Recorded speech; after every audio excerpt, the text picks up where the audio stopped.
ಗೃಹಲಕ್ಷ್ಮಿ ಯೋಜನೆಗೆ ಕೇಂದ್ರ ಶಬಾಸಿಗೆ ಕೊಟ್ಟಿದೆ ಸರ್. ಈ ರೀತಿ ಯೋಜನೆಗಳು ಬೇಕಾಗಿತ್ತು, ಜೊತೆಗೆ ಸಹಾಯಧನ ಹೆಚ್ಚಳ ಮಾಡಬೇಕು ಅಂತ ಹೇಳಿದೆ ನಿನ್ನೆ. ಒಳ್ಳೇದಲ್ಲ. ಈಗ ಮತ್ತು BJP ಅವರಿಗೆ ಹೇಳಿ, ಈಗ RDPRನಲ್ಲೂ ಕೂಡ ನಂಬರ್ 1 ಅಂದ್ಬಿಟ್ಟೆ ಮೋದಿಯವ್ರ ಸರ್ಟಿಫಿಕೇಟ್ ಕೊಟ್ಟಿದ್ರು. ಇವರೇ ಏನು ಕೆಲಸ ಆಗಿಲ್ಲ ಅಂತ ಹೇಳ್ತಾ ಇದ್ರು. ಜಲ್ ಜೀವನ್ನಲ್ಲಿ ನಾವು ಟಾಪ್ 3ನಲ್ಲಿ ಇದ್ದೀವಿ. ನಿಮ್ಮ ಡೆವಲ್ಯೂಷನ್ ಆಫ್ ಫಂಡ್ಸ್ನಲ್ಲಿ ನಂಬರ್ 1 ಇದ್ದೀವಿ.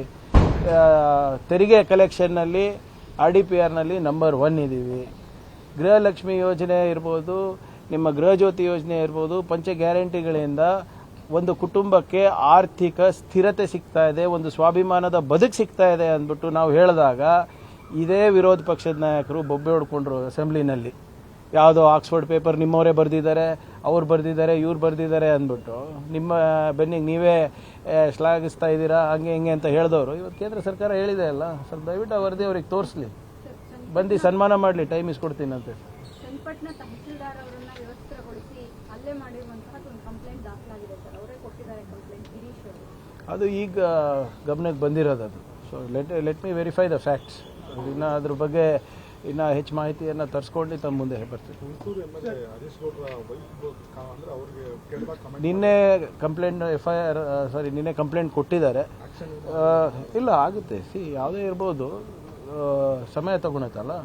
ಈಗ ಅದರಲ್ಲಿ ಭಾಳ ಸ್ಪಷ್ಟವಾಗಿ ಅವ್ರ ಸ್ಟೇಟ್ಮೆಂಟನ್ನು ನೋಡಿದೆ.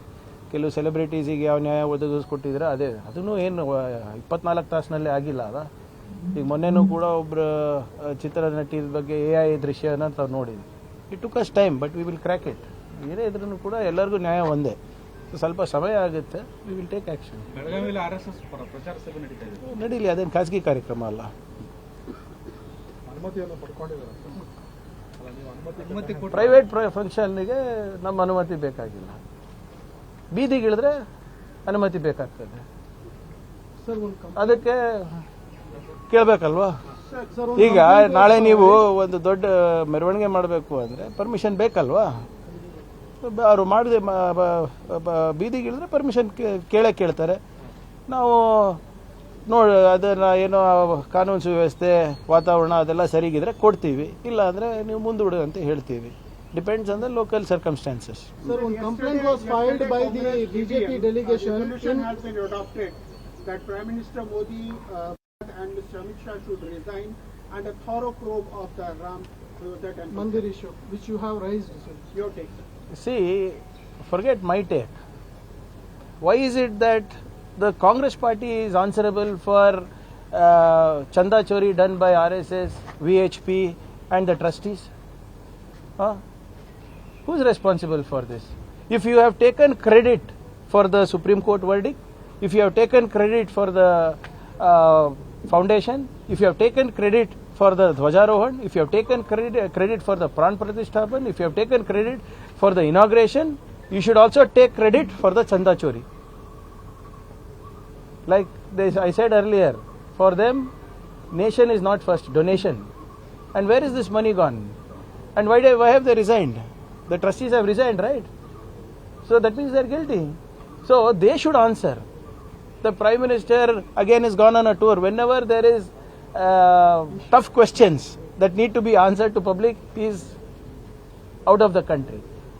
Only when he is out of the country, the petrol prices, diesel prices are hiked. Only when he is out of the country, the LPG prices are hiked. Only when a disastrous economic report comes out, the gentleman is out of the country. Even now, when people are expecting to speak, he is out of the country. When the NEET exam scandal broke out, he was out of the country. Otherwise, रोज परीक्षा पे चर्चा, चाय पे चर्चा. जब ये होता है तो चंदा पे भी चर्चा होना चाहिए ना. But Mr. Prahlad Joshi says, sir, he came to file a complaint against you, Congress, for the SAR issue. He says, a Bruhasmati, a Home Minister of Karnataka, who speaks on every issue, speaks only nonsense on Ram Mandir issue. These kind of words by a Union Minister. The problem with Mr. Joshi thinks is that he's the only educated person. He's got a problem that I have an opinion, and I have the right opinion. He has a problem that it is factual. Let him come and discuss with me, no? Is it not a fact that he and his political mentors are unregistered fellows roaming around the streets of Karnataka? Isn't it a fact that Chanda Chori has happened? See, blaming me personally or being vindictive about personally will not wash away your sins. Ram के नाम पे आपने पैसा लूटा है, राम नाम जपना पराया माल अपना जोशी जी ने भी किया है। लेकिन वो ट्रस्टी के कुछ लोग छोड़कर अब तक उसके ऊपर कोई बयान आया अरे नहीं। ये आपको लगता है कि एसआईटी ठीक तरह से फंक्शन करेगा? एसआईटी किसके हाथ में है? यूपी गवर्नमेंट के हाथ में है। गवर्नमेंट कौन चला रहा है? योगी आदित्यनाथ जी चला रहे हैं। चौकीदारी चोर निकला तो क्या रिपोर्ट ठीक से आएगा?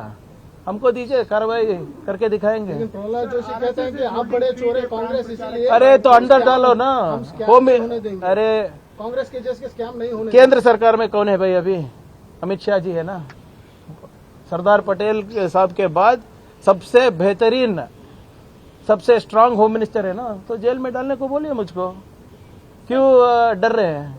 अगर मैंने कुछ गलत किया है तो जेल में डालिए, मुझको डालिए, मेरे पार्टी लोगों को डालिए, सबको डालिए। सिर्फ आके बात करना नहीं, कुछ करके भी दिखाइए। 12 साल हो गए लोगों को अच्छे दिन का पिक्चर दिखा दिखा के, अभी लोग भी थक गए हैं।